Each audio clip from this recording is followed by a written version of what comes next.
Hello, I will show you my old and my new laptop and hope you can help me.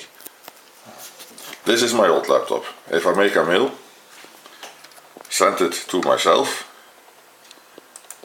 it's gone right away. These are the settings. Okay, I use these settings provided by my mail provider with this authentication.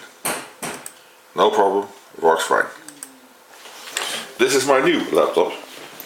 If I use the same settings and I mail to myself, I still get this message.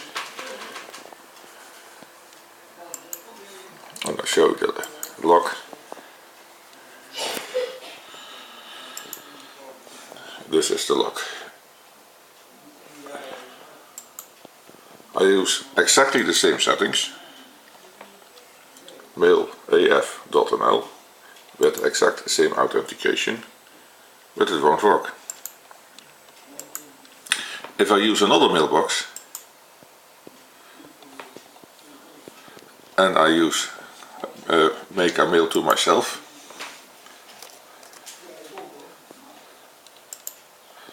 it's gone right away.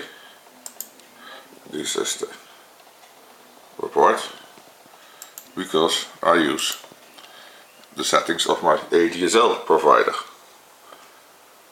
and no authentication. This is the lock.